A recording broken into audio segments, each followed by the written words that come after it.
The reason I have this question is because I go on discussion forums and on LinkedIn, and there's still a huge difference between what people understand to be performance support and what is learning, just in its basis sense. And then these are people who are making very big decisions, and it's, there's a gap.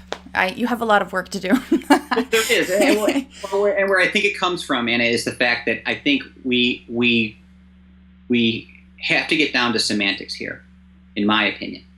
We like to call learning, we like to call a lot of things learning. Yes. And I would argue that the individuals you just described have, respectfully so, a limited view of learning. Yes. They have what I call a training view of learning. Right? And yes.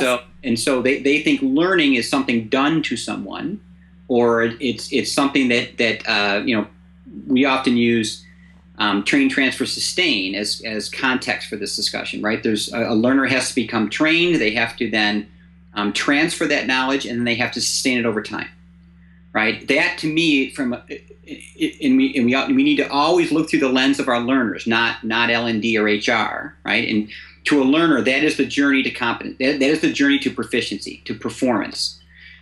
Many learning professionals, when they talk about learning, they only are talking about that first part. Yeah. They're talking about helping people become knowledgeable, helping them become certified, accredited, yes, and so on, which is absolutely a step in the process. But as a dear friend of mine once said, knowing does not beget doing. Yes.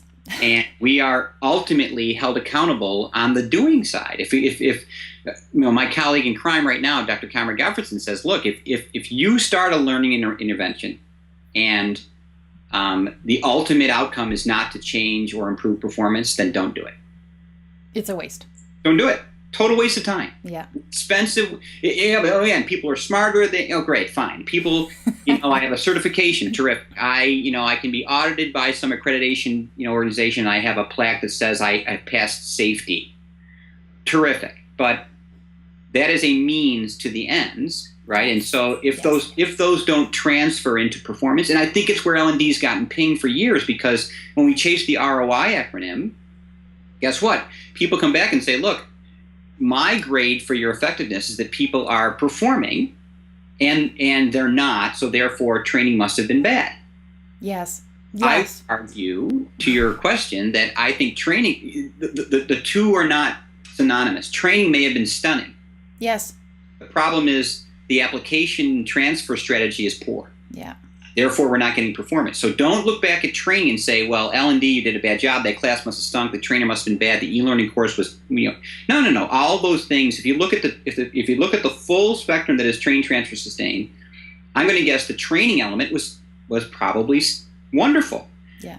The reason you're not seeing performance is because that organization had a narrow view of what is their role, and has probably dropped the ball on transfer and sustain.